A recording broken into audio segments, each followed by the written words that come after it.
dream big and beyond what you can imagine. And the reason is that sometimes we get so in our box that we're just thinking, like, we don't even realize how big. Like I explained, Elon Musk as an example, regardless of what is happening in the news or whatever, what I always reminded myself is has been for so long focusing on putting people on Mars, getting spaceships or rockets into the sky, right? Into the, into the atmosphere, to Very other planets. focused. Yeah. And I mean, how often are we dreaming that big? But for him, that's his world. That's his frame of reference. And if we just open the aperture and look beyond what we can even imagine, holy shit, we could think of anything. We could be the next Elon Musk, right? And so I pushed myself as like, okay, am I thinking small only because of the environment I'm in or whatever, like dream big and beyond what you can imagine. Push yourself to uncomfortable limits. So we know that ambition comes at a cost for most. And that cost most of the time can be burnout, not always, but have you experienced burnout before? Because 3 companies, 4 now, like 3 successfully sold. Girl, I know we all have, right? And in hindsight, right, when you're out of it, you're like, okay, it was a learning lesson. It sucks. Doesn't feel good. And yes, I have a few big moments. I was literally running 3 companies at the same time. And then I had my second one. And then the third one started to skyrocket and take off. And I was still, the first 2 were still under my ownership. And I actually made it work somehow because I was really only focused day to day on one company, but I hated that feeling. I was stretched too thin. I didn't like the feeling of not being able to give 100% in every aspect that I was doing. And that gave me a lot of anxiety and guilt. And even though I actually was completing that marathon, I didn't like how it felt inside. I'm constantly being invited to lunch. Most of the time, it ends up being a bait and switch and somebody wants to sell me something. Look, I'd rather have you, a 3-time founder, now 4-time founder, somebody who understands how to read people, somebody who knows how to make the great connections, somebody who understands who should meet who and why based on my business objectives. They say, look, I'd rather have you make 3 or 4 introductions for me a month for virtual calls and or invite me to one of your dinners or your breakfasts or your lunches. And I know that when I go into that call or when I go into that private event, that private breakfast with just 3 or 4 other people, it's going to be well worth my time. Executives identify what their business objectives are and who are the right people and organizations they need to achieve that. And then we map out, okay, how are we going to get to those people? But not just in a transactional way. If we want to build a relationship with this person, what is the unique value that you can offer them? What is something interesting or appealing that you can share with them to make them say, sure, I'll get on a call with him or her. And so that's the number one thing, is always starting with providing value. That is the key amongst all of it. Welcome to Make It Ambitious, the podcast for bold thinkers, doers, and leaders who refuse to play it small. I am your host, Vic Moser, strategist, creative entrepreneur, and conversation junkie. Each episode, I sit down with industry disruptors, creative founders, and corporate game changers to discuss the strategies, mindsets, and turning points that have shaped their journeys. Whether you're building your personal brand, scaling your business, rewriting your career story, or dreaming up your next big thing, this space is your permission slip to go all in, because playing small was never the plan. Hi, Nicole. Welcome. How are you? Hello, Victoria. I'm fantastic. How are you? I'm doing great. Thank you so much for being with us today. I'm super excited to speak to you. I know I've met you previously, and I just hope that everybody can see how amazing you are, because I know how amazing you are in person. Let's start first by learning a little bit more about you. You're the founder and CEO of MDB Partners, a company built on accelerating relationship-driven opportunities for top leaders. For listeners who might not be very familiar, can you tell us more about it and what inspired you to start it? You know how some of the biggest opportunities of your life come from someone you know, whether that was personal or professionally, somebody opened a door for you, someone introduced you to someone. We connect people in those ways. We create those relationships and then we accelerate them. And the way that we do that is by introducing you to the right person and creating the environment that is ripe for building a relationship, not for a transactional going right to selling like a lot of people do in networking. And what that does is it creates a relationship built in humanity and being human and having human interests and personalities. And what happens is that accelerates the process of a relationship, of a friendship. And once that happens, people are more likely to want to do business together. And we know that. And so we've cracked the code on that. That's amazing. I do agree with you that normally when people say people buy from people, they don't Mhm. buy from a thing or anything. They like to know who's behind it. That's great. Was there a point in your journey, maybe early in your career or even before that, when you realized that you couldn't play it small anymore? And what was that like? Ooh, playing it small. Yes. I have a very specific example. Throughout my career, I've had three different companies. Now I'm on my fourth, my agency. And in the past, I've always had startups at the intersection of community and technology. My last startup was a high growth technology company and ran that for 7 years, scaled it to 20 countries. And once we got to a certain level, I really felt that there was a certain part of the startup world that was a chapter that was closed for me. And the reason I say that is that I spent 5, 7 years in the really early stage entrepreneur community, and it was incredible. I had a co-working space, I had online communities, and I was doing so much work amongst other entrepreneurs. And I had so much knowledge on online community building or community building in general. And what happened is, as I continued to grow as a technology executive, there was an imbalance in the people I was working with, the people that my experience was attracting, meaning that I was working with technology executives at large companies, but a lot of the people, I still had a lot of people coming to me who were early stage entrepreneurs wanting to work with me. And unfortunately, they just can't afford to work with me. And so that really caused this everything from guilt to this imbalance of who am I if I'm not, like, I have one foot in one world, one foot in the other. And it made me actually start to shy away from talking about community building in the way that I was. It's because it kept attracting early stage entrepreneurs who were saying, "Oh, she's such a great Mhm. community builder. I'll reach out to her." And then ultimately, I send them a proposal and they can't afford to work together. And so I was sharing this with someone, and she's a book publisher. Her name is Andrea Albright. So shout out to her. And she was like, "Nicole, it sounds like you're not, why don't you want to talk about community building?" And I told her that example. And she said, "Oh, honey, if that chapter is closed and you want to only work with the people you're working with now, technology executives and executives at the top of their field, just say it. Put it on your website.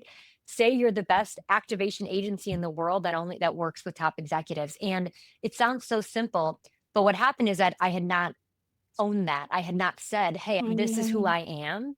This is what I'm doing."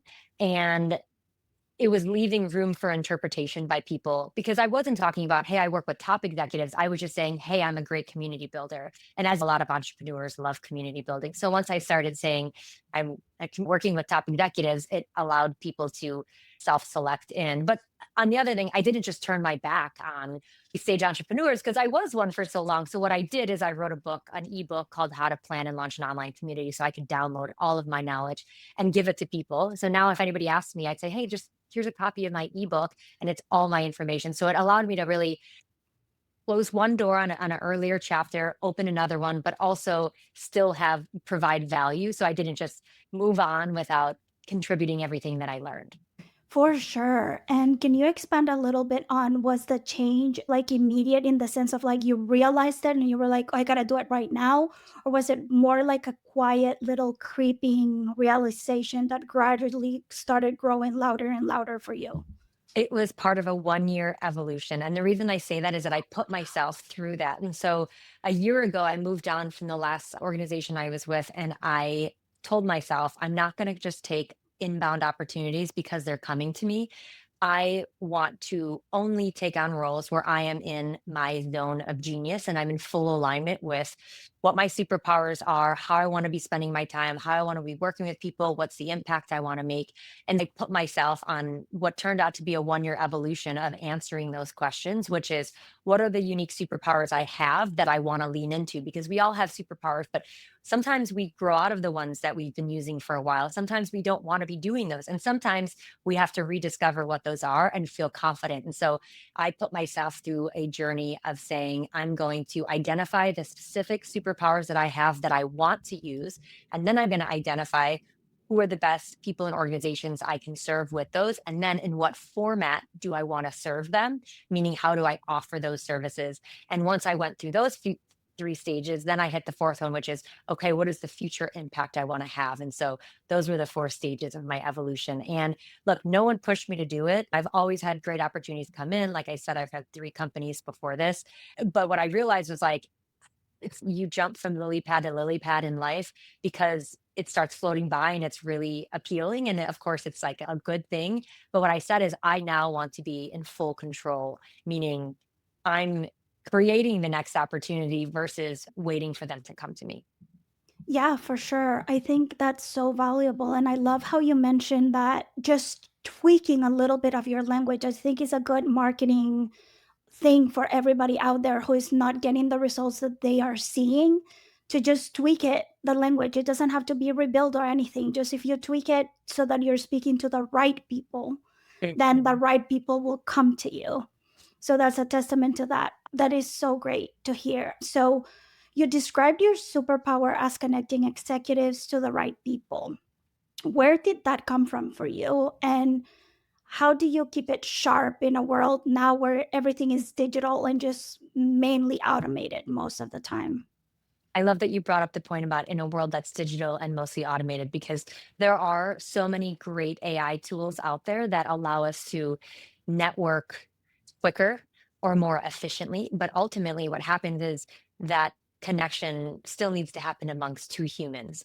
And what happens when you get on a call with someone, you pick up on certain things, or actually take a step back. What makes you even accept getting on a call with someone you don't know? It's usually because either someone introduced you so that you trust those people, or they have some sort of credibility or social proof that you've seen. So you know you're not getting on a call with somebody who's going to be, what's a good word, crazy, or going to bait and switch Yeah, yeah. you to try to sell you. And so there's all these factors that lead into that. And I've spent my entire career building those factors of trust and credibility, and by being who I am as an executive my entire career, but also being very intentional about building community and building a network. And so what I say is, what I do now, I've done my entire career. Previously, I did it through the companies that I was operating, and I was who I am now, but as an executive at the company and then selling that product or service that we offered. Whereas now the agency I have offers a superpower directly. So I help executives identify what their business objectives are and who are the right people and organizations they need to achieve that. And then we map out, okay, how are we going to get to those people? But not just in a transactional way. Okay, here's our target list, and how are we going to flood them with spam? No, it's, if we want to build a relationship with this person, what is the unique value that you can offer them? What is something interesting or appealing that you can share with them to make them say, sure, I'll get on a call with him or her. And so that's the Mhm. number one thing, is always starting with providing value. That is the key amongst all of it. And then we build a plan. So we can build some sort of community building initiatives that have a consistency where you can point people to and say, hey, I have this awesome community. I'd love for you to be a part of it. Or you can point to and say, hey, I have this great community, and it shows that you have credibility, and it shows that you are a great leader and know how to bring people together, which it's always helpful to have something that's not your direct service. Yes, you might be the best attorney, but if I'm reaching out to somebody to want to introduce you, I'm going to say, hey, he or she is the best attorney.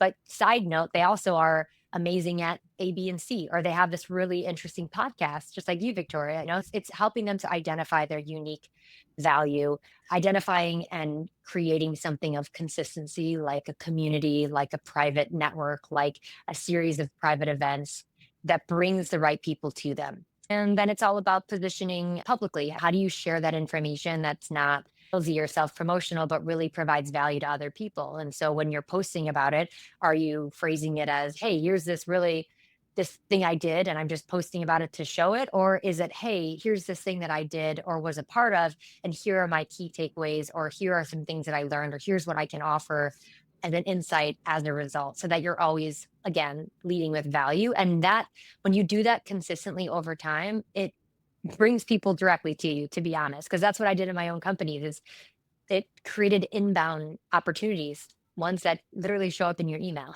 Yeah, for sure. And talking about email, you have a great newsletter. By the way, guys, if you Oh, are not subscribed to her newsletter, you probably should.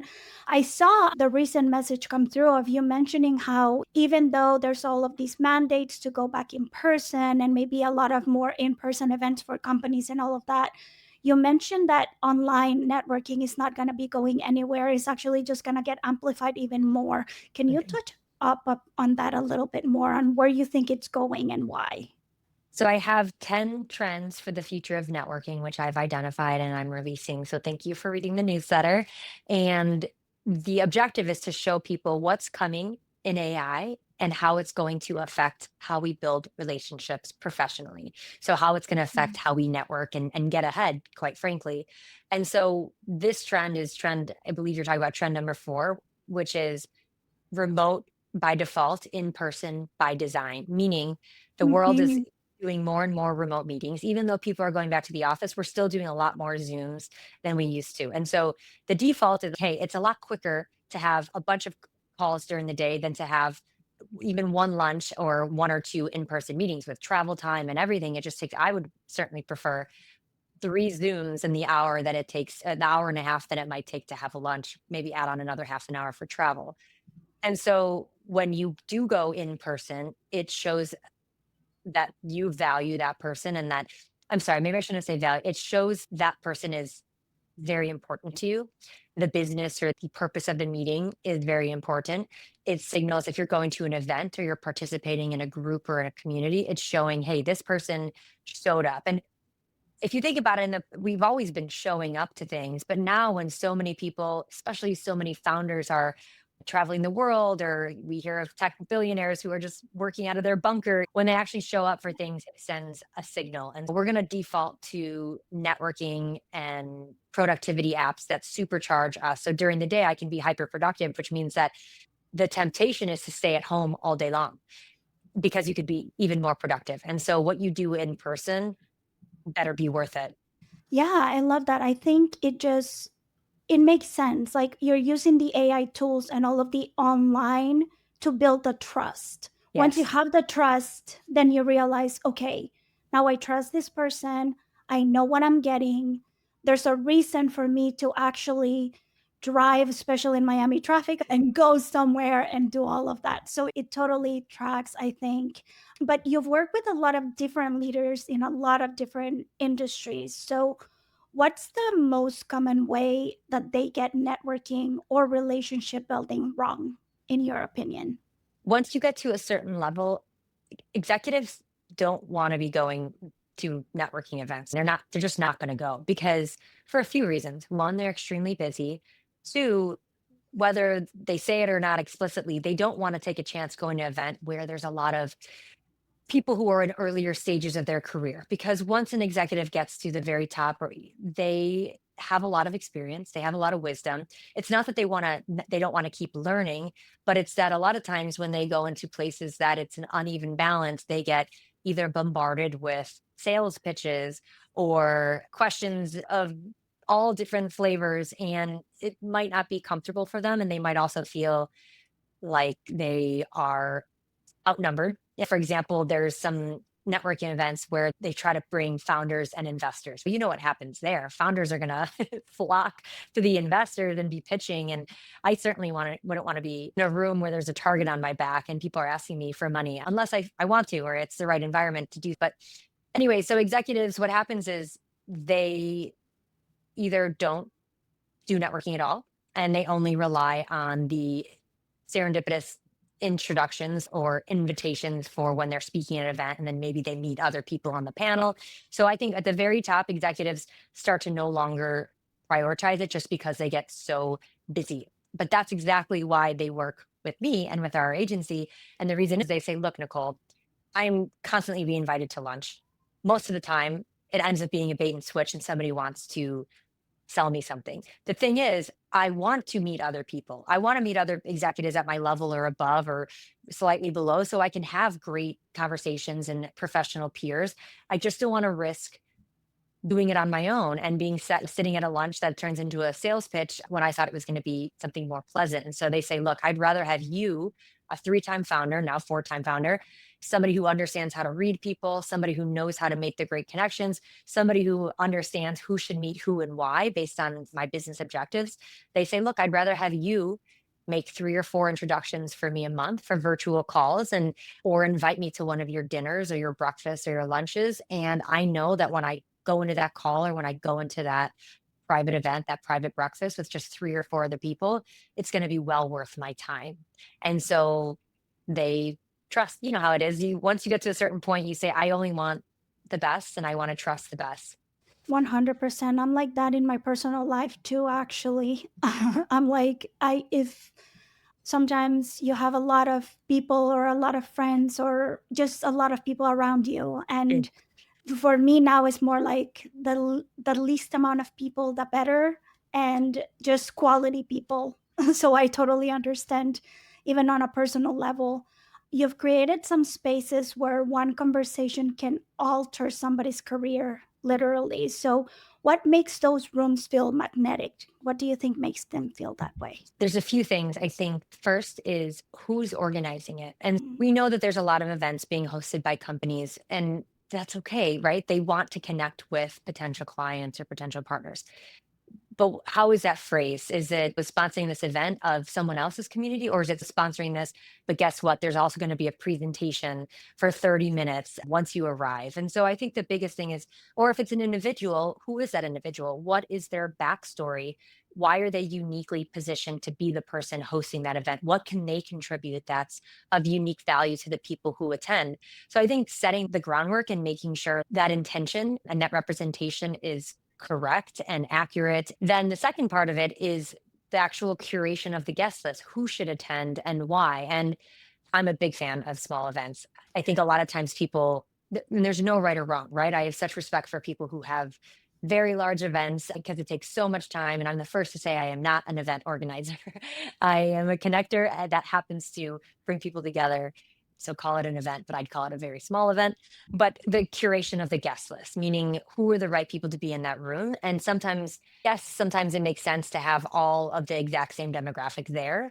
But I usually say that it's nice to have a mix. So, for example, even at a dinner, even though, it might be, let's say, 2 people in tech, 2 people in finance, 2 people in hospitality, like I do think that there's this, I call it connection sensing is one of my superpowers, meaning I know who should meet who and why. And that's also why I advise AI companies on this is that on paper, you could say, all right, it's a bunch of tech founders. I'm sure they would get along. Well, we don't know what stage those founders are in. We don't know what they're looking for. We don't know what industry they're in. So it's not, if you're only grouping people by certain traits or demographics, you might miss reading between the lines, which is why I'm working with AI companies who are building technology for connecting people or helping people network, because they can train their AI to connect you on, okay, you're looking for this, you live here, but what about all the other nuances? Gosh, even where you grew up or what your favorite hobbies are or some of your past experience or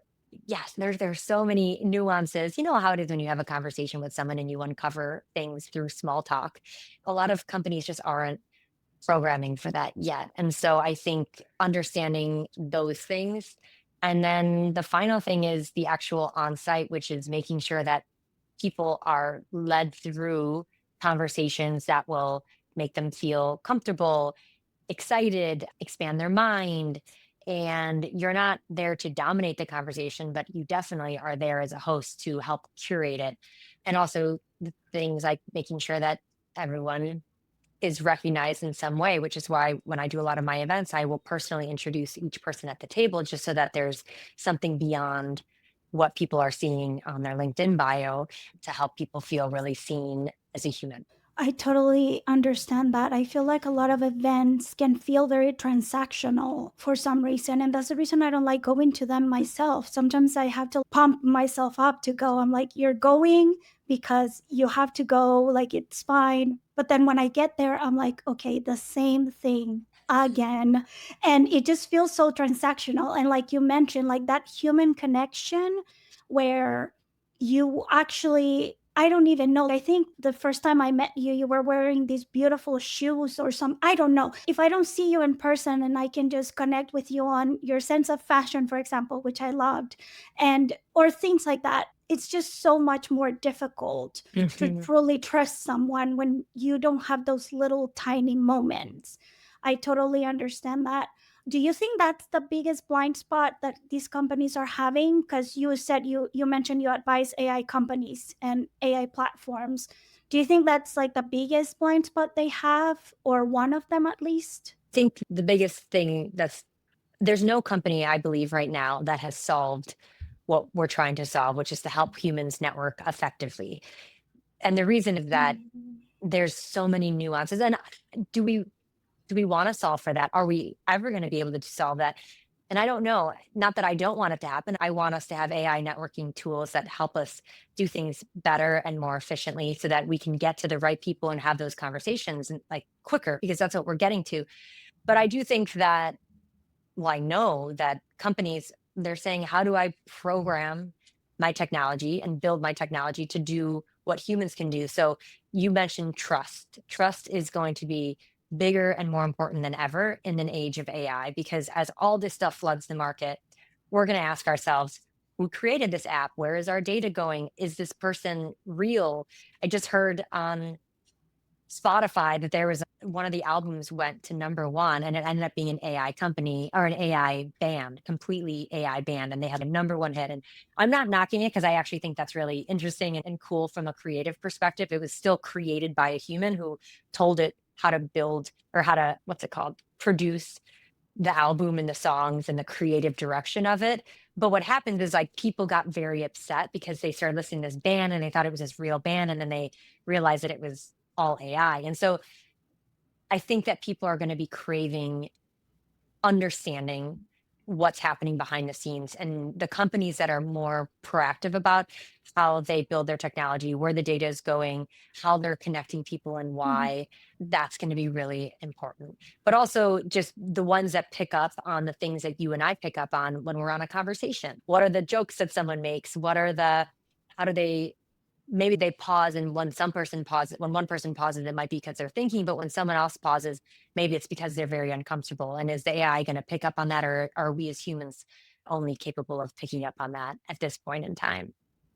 For sure. Body language is so important when you're meeting people. And that's how you would know, what they're meaning by that pause. Because if they seem a little uncomfortable, you're like, oh, okay, this is this type of pause, not the I'm thinking more right now pause. Mhm. Let's pivot a little bit to you. So we know that ambition comes at a cost for most. And that cost most of the time can be burnout, not always, but have you experienced burnout before? Because three companies, four now, like three successfully sold. Oh, girl, yes. And I think definitely, I know you have, I know we all have, right? And in hindsight, when you're out of it, you're like, okay, it was a learning lesson. It sucks. It doesn't feel good. And yes, I have a few big moments. One was when I was literally running 3 companies at the same time, not by intention, but it's because I my first one and then I moved on, but I was still owning it. And then I had my second one, and then the third one started to skyrocket and take off. And I was still the first 2 were still under my ownership. And I actually made it work somehow because I was really only focused day to day on one company, but I hated that feeling. I was stretched too thin. I didn't like the feeling of not being able to give 100% in every aspect that I was doing. And that gave me a lot of anxiety and guilt, meaning just, yeah, because at the end of every day, I felt like I was running a marathon. And even though it was completing that marathon, I didn't like how it felt inside. And there was a book called The One Thing that came out many years ago, which I absolutely love, which is do one thing and do it really well and be in your zone of genius. And even though my businesses were always in the same area, I had too much attention being split. But that was my learning lessons. And I said, all right, that's it. I need to bring on more managers and I need to tell people that I'm open for an acquisition because I have other things that I want to be doing. And so that was my first lesson, and it pushed me to actually have conversations and say, "Hey, I'm not looking to sell the business, but I'd be open to it." And right away, I had existing members that were like, "I want it." So I think it was a blessing in disguise. And because at the time when I loved running it, I didn't think that there was an end. I just thought the solution was bringing on additional managers. So I think that was a learning lesson for me. But I think the biggest one most recently was about a year and a half after my son was born. I was at a point where it's very hard to juggle a full-time company as well as a toddler. And I just hit a point where I said, I don't want to be 10, 11 hours a day for someone else's company in that way. I want to make sure that I'm operating in my zone of genius and in control of my hours, and which means having a unique superpower that I can charge top dollar for and be in full control of the contracts that I put out there and have my work life balance again, like I did when I was running my last company. And so I think when you hit that tipping point, you have to either ask yourself how I'm going to get through this and revise it and change drastically, or you're just going to hit the wall and burn out. And if you don't learn from it, then that's not a good thing. You want to learn from it and you want to make drastic changes. And it was hard to go through it, but it pushed me. Yeah, wow. I am not a mother, so I can only imagine. But were there any boundaries that you had to set in order to help with the burnout? That's such a good question. And it pains me, but yes, I had to. And the reason I say it pains me is because I love having conversations with people to help and provide guidance. And I get a lot of messages from people saying, hey, can I pick your brain on this? Or can I talk with you or get your thoughts on it? And I want to get on every single call with someone. But the thing is that when I get on a call with someone, I spend 30 minutes. Afterwards, I send a great follow up email with some resources that came to mind, with some connections I want to introduce them to. And that follow up email sometimes even takes longer. It takes me 30, 45 minutes because I'm really thinking through, I'm pulling the people's intros. I'm even asking some of the people I want to intro them to if it's okay if I mention them. So if I have a one-on-one call, it ends up being like an hour and a half of my time because I give them the full me and I give them the full follow-up value because I want to help. But what I realize is I can't do that all week. And so I had to limit it just to maybe a week that I could handle.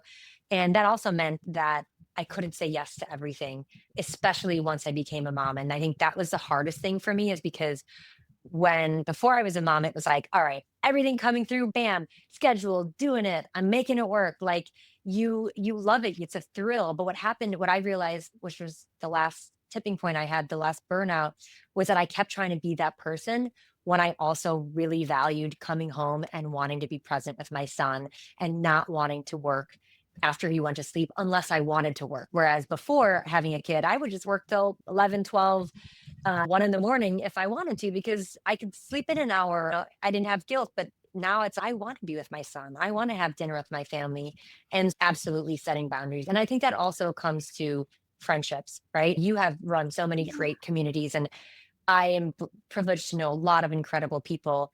But over time, you realize that a lot of those friendships, they, the ones that really show up are the ones you want to put time into.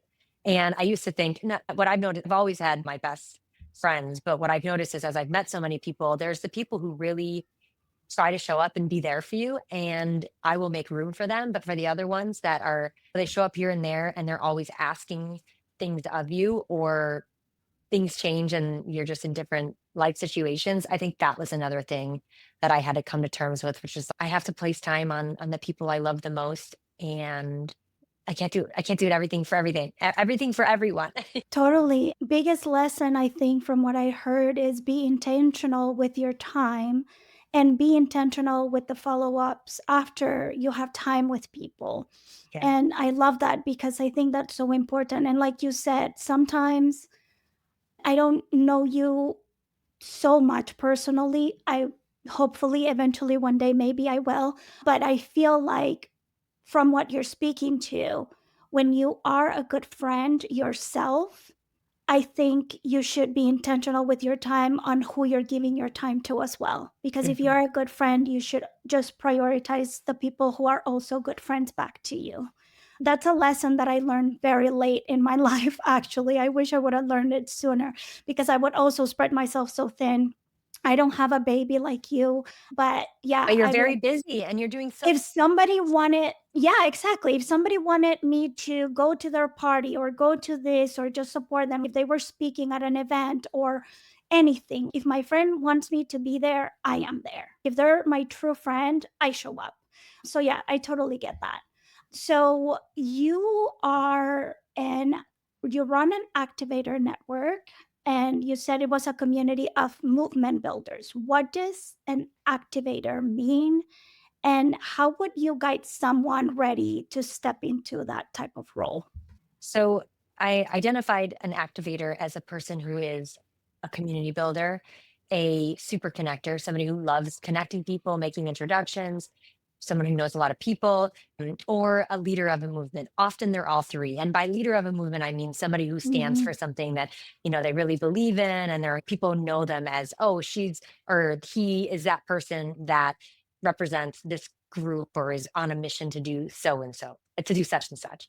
So the reason I created this was it's not something I charge for, nor am I planning to it. The reason is simply that there's not, I want to talk with other people who understand what it's like to be a community builder, to be an activator, to understand, hey, we do so many things that are not scalable.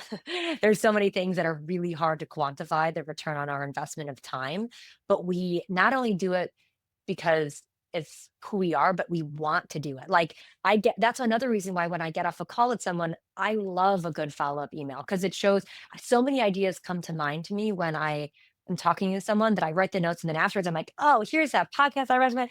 Here's this person that I want to introduce you to and why. And I want to talk to other people who have this brain, who have this connection sensing, who's wired to want to build community and gather people with intention and connect people so that they can get ahead. And so that was the first reason. But the other reason, truthfully, is also, hey, we're all super connectors. If we can tap into each other's network, imagine the reach that we can have. And then the third thing I said is, okay, if I want a group like this, I don't want to charge for it because that changes the dynamic of it. And I really want it to be a mutually beneficial group. And so we get on a call once a month. It's virtual. People can drop in if they can't make it one month, no big deal. But we talk about what we're working on because even though we all come from different industries, there's so much overlap in the work that we do. And also we can position to the group, hey, I'm looking for this. If you know of anyone, can you make an introduction for me? And so that is the whole premise of the Activator Network. I love that because they always say is who you know, not what you know. And Mhm. I feel like this makes it 100% clear on why. You said that because you are a super connector, I see all the time that you're attending speaking engagements, conferences, or you're the speaker on stage.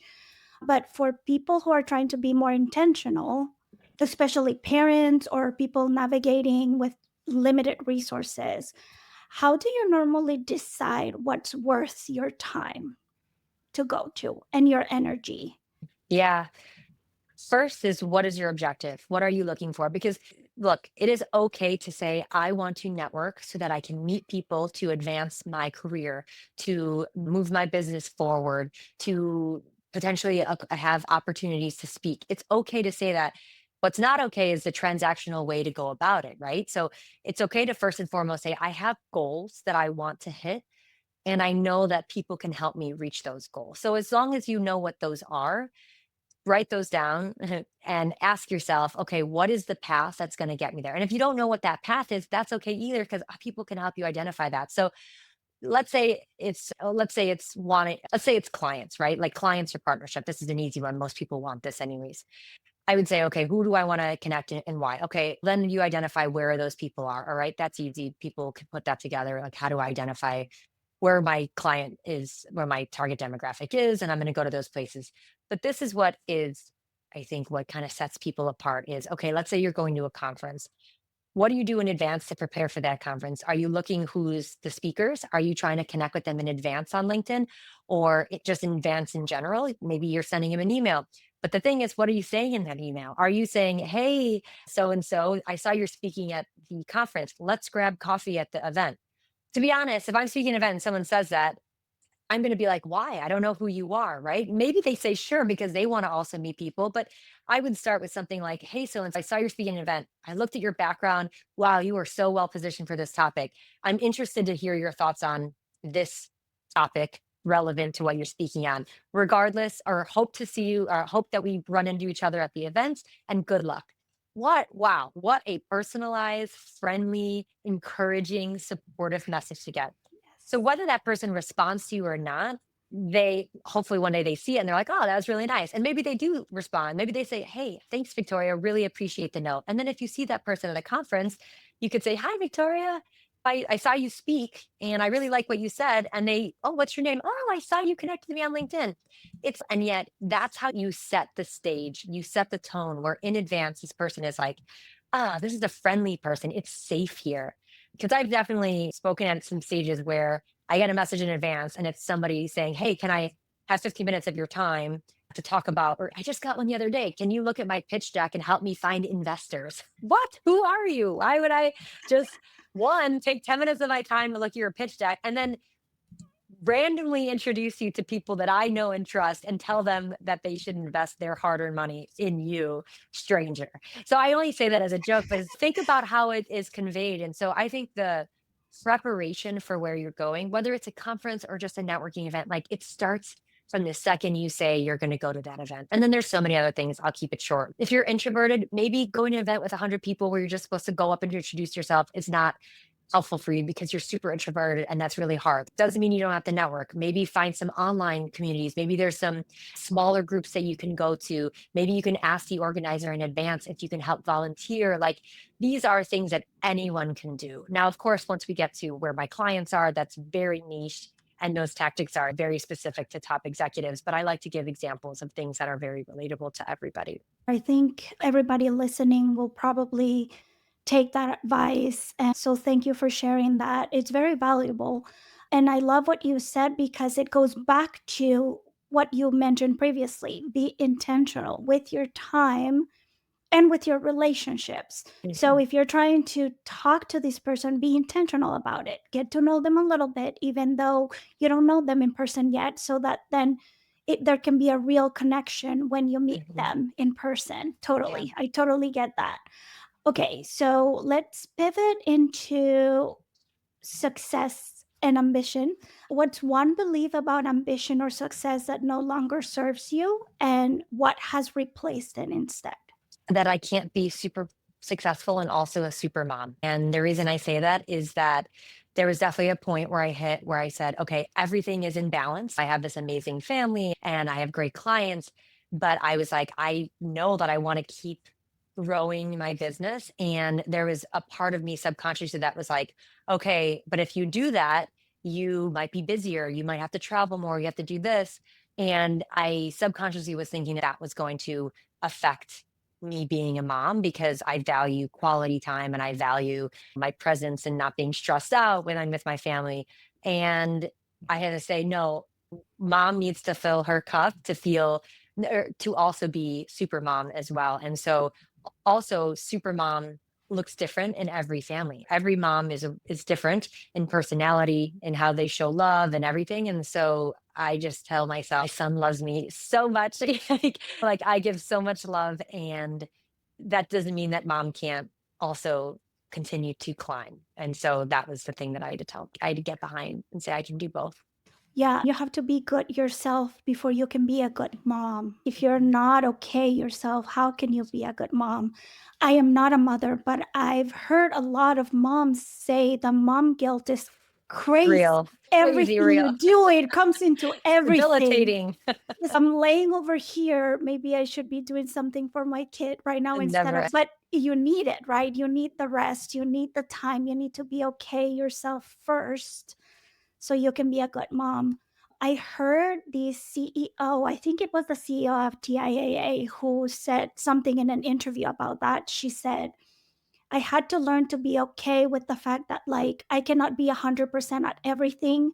I cannot give 100% at work because then that means I will be up until 3 in the morning and never see my family. I cannot give 100% to my family because then I cannot be at work either. Like I'll just be with them. So I allocate my time, but even if my kids are only getting 30% of me, they get 100% of that 30%. So if I'm there from 7 to 9 with them, they get 100% of me from that 7 to 9. No less, nothing. I'm not checking emails, not doing anything, just with them. Yep. And I thought that was very beautiful, the way she put it. Okay, awesome. So rapid fire questions for closing. You're ready? Yeah, let's do it. What's a secret move when you walk into a networking room? Can be serious or silly that just puts you at ease. Well, serious is hold your head up high, make eye contact. Don't turn around when you close the door behind you. If you're opening a door, you walk right in as if it's your room.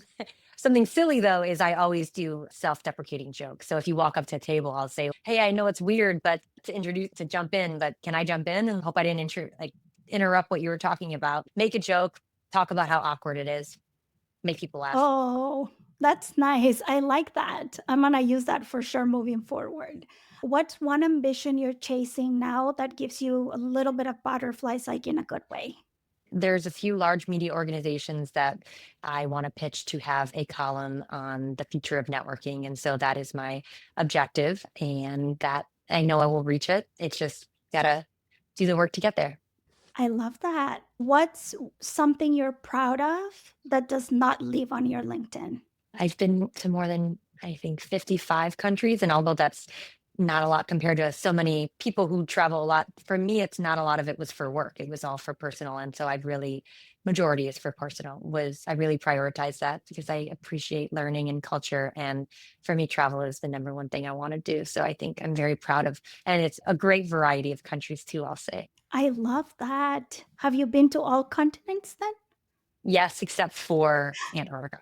I want to go Yes. there. I Yeah. think people only probably, I'm not going to I stereotype. mean, There's a lot I'll of do people, it. but I'll do it to get the mark on a thing. I am not a cold weather person, but yeah, maybe. for sure, some people go just for the research, of course. So Yes. obviously, but yes, no, I totally understand why you wouldn't want to. I, on the other hand, love the cold. So I feel like I would just be like a little penguin everywhere in So Antarctica. cute. I like it for about 10 minutes. Yeah, and then you're like, I'm done with this. I don't want it anymore. Totally. What's your favorite human thing that I could never replace? I mean, cooking so far, not cooking the way that I cook, which is no recipes and just going with heart. And yeah, I would say that for right now. Oh, I love that. What's your favorite thing to cook Oh, or top girl, top things? I always joke. I just made chocolates last night, like healthy, clean chocolates. Like I can make decadent stuff, but I love making clean alternatives, like clean ingredient, healthy alternatives to like traditional foods. So I just made dark chocolate, like circles last night, and I'm going to eat them tonight. Sea salt chocolate. So it's Oh, like, that sounds yeah, it's not amazing. going to I replace me love eating like, chocolate too. yeah, oh girl, like it's not going to, it's not, doesn't mean like I'm not going to indulge like on a Saturday and go get, I know it's something really decadent, but during the week, if I want to eat chocolate, I have these healthy little chocolates. So that was one thing I made. I love that. Maybe you can share the recipe because I like the real cacao and I like Yeah, putting it on things. that's And exactly what so it is. It's real I cacao love powder with it. coconut oil, and then I just put honey, or you could put any other Oh, sweetener like stevia or something. But I did honey, and it's so good. And then sea salt. yeah. Dark chocolate for life over here. Like, I don't like the Yes. milky stuff. I don't. No. I'm like, the darker, the better it tastes to Yes. me, at least. Even if it's a little bit bitter, I'm like, yummy. Yeah, for sure. Girl, um, I'm gonna make you some next time I see you.